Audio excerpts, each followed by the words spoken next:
Hello students, I welcome you in today's session of physics. And in physics, you can see here I am going to discuss chapter number 32, which is your junction diodes. Clear? So this is the chapter. So before going to start the chapter, let's have a look what we have to study in the syllabus. In the syllabus, you have to study about the semiconductor diode, current and voltage characteristics, in forward and the reverse bias, diode as a rectifier, special purpose, a p-n junction diode. Clear? After that, LED, photodiode, solar cells, Zener diode and their characteristics, Zener diode as a voltage regulator. So these are the things we have to discuss in this chapter. So first we take over here, you can see the PN junction diode. So what is the PN junction diode? A PN junction diode is a basic semiconductors. I hope you know what is semiconductor. You know about the conductor and insulator. So the conductivity is the intermediate state of the conductor and insulator is known as semiconductor. So it is a semiconductor crystals having an excess of acceptor impurities in one region and the excess of donor impurity in the other region. The region are called P region and N region. You can see here respectively. The boundary between the two regions is called P-N junction. Clear? There are special methods of forming a P-N junction. In one method, an N-type germanium or silicon crystal is cut into the thin slices called wafers. An aluminum film is laid on the N-type wafer, which is then heated in an oven at a temperature of about 600 degrees Celsius. Clear? Aluminium then diffuses into the surface of the wafer. So in this way, a p-type semiconductor is formed on an n-type semiconductor. So beside this, diffusing method, growing method and alloying method are also used. Clear? To form a p-n junction. So a p-n junction is shown here in the figure. You can see it. This is the figure of the p-n junction. This one. So this is showing the p-n junction. Just a minute. This one is the figure of p-n junction. Clear?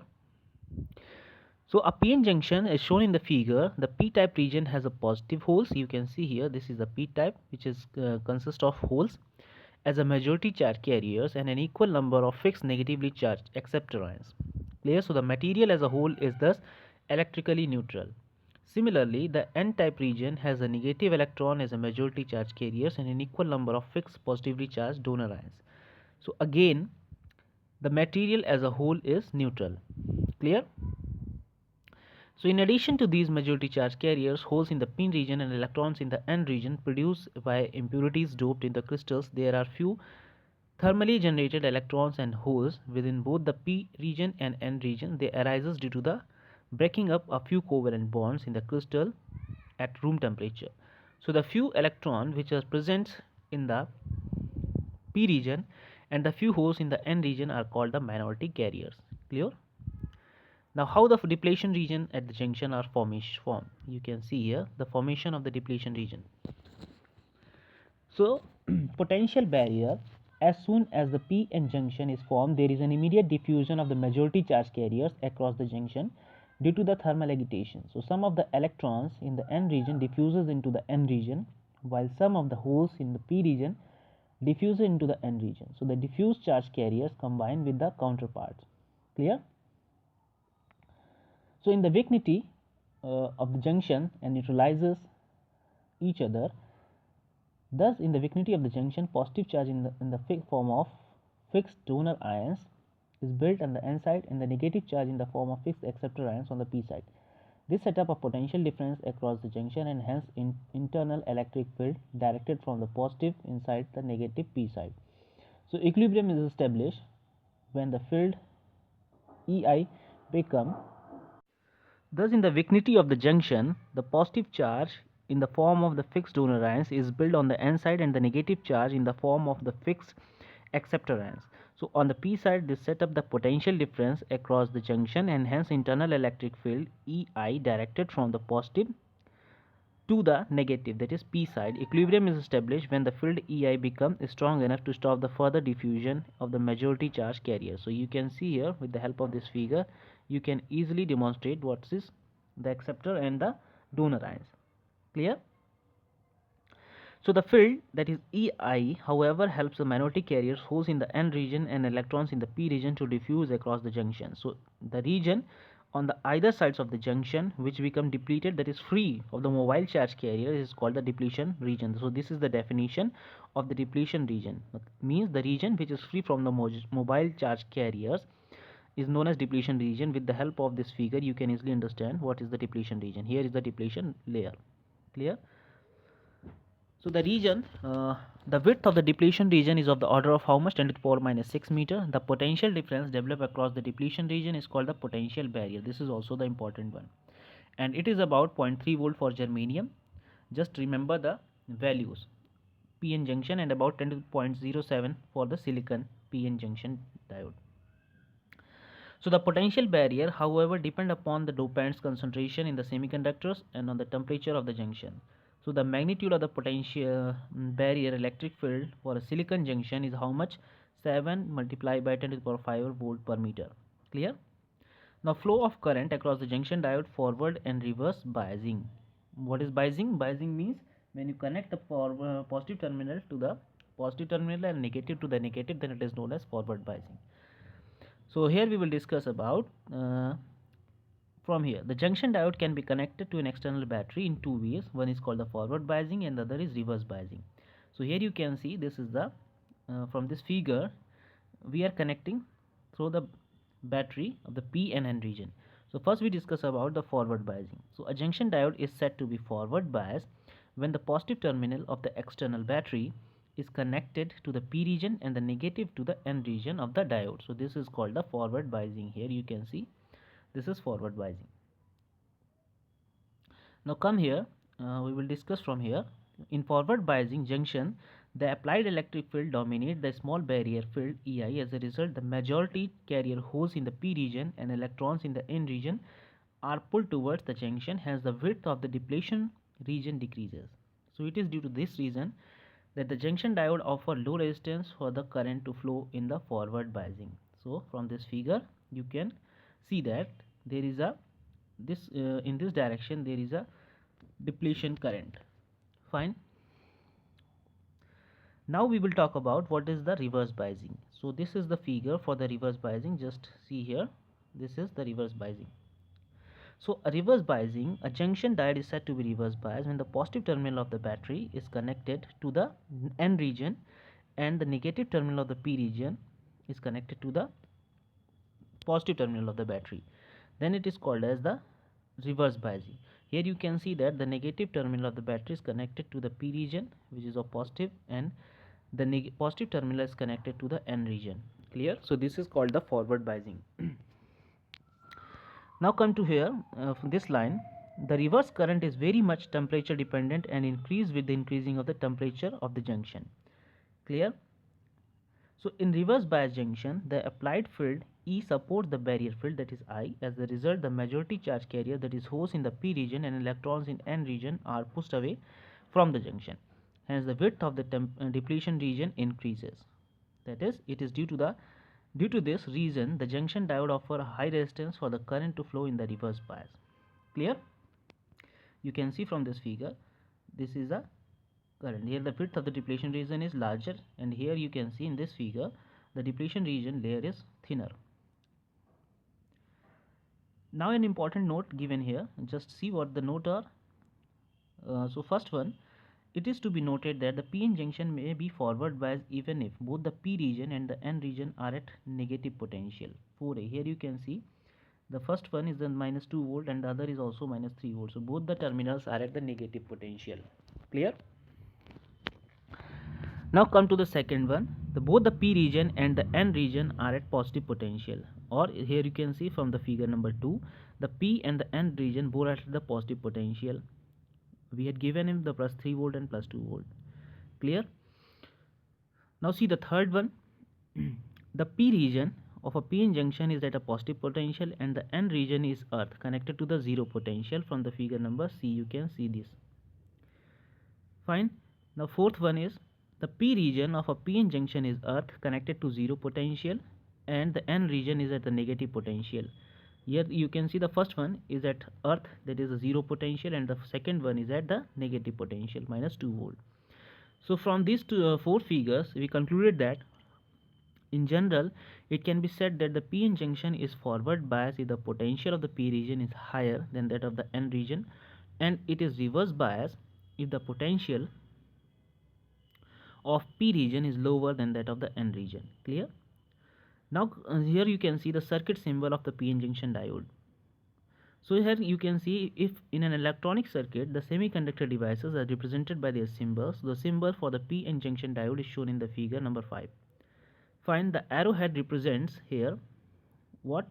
The p region, and the bar represent the n region of the diode. So the direction of the arrow, which is from p to n, indicates the direction of the conventional current. Fine. To the flow under the forward bias, the p side is called the anode and the n side is called your cathode. Here you can see that.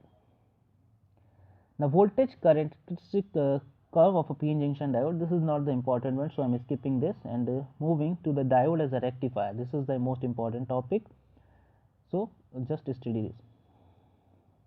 So a rectifier is a device which converts an AC current or alternating current or voltage into the direct or unidirectional current or voltage. You can see here, this is the diode as a rectifier, this is half wave rectifier. So a p-n junction diode can work as an excellent rectifier. It offers a low resistance in the current to flow when it is forward biased, but very high resistance when reverse biased. Thus it allows current flow only in one direction and act as a rectifier. So the junction diode can use either in a half wave rectifier or as a full wave rectifier. Clear? So there are the two types of rectifier. First one is a half wave and the other one is a full wave rectifier. So here you can see, this is the figure for the half wave rectifier. So first one, p-n junction diode is a half wave rectifier. So if an AC voltage is applied across the junction diode, a current flow through the diode. So only during the positive half cycle of the voltage, not during the full cycle. Thus a single junction diode acts as a half wave rectifier. Here you can see, this is a single junction diode p-n. The half wave rectifier circuit, here you can see, this is shown in the half wave rectifier, and the input and the output waveform you can see from this figure. Clear? So the AC input of the voltage is applied across the primary, this is the primary coil and this is the secondary coil of the transformer. So S1 and S2 is the secondary coil of the same transformer. So one terminal S1 of the secondary coil is connected to the p-type crystal of the junction diode, and the other terminal S2 is connected to the n-type crystals through a load resistance RL. You can see, this is the load resistance. Now this is the working. What is the working? Its working is also very important. So during the first half cycle of the AC input, when the terminal S1 of the secondary is positive and the S2 is negative, the junction diode is forward biased. Clear?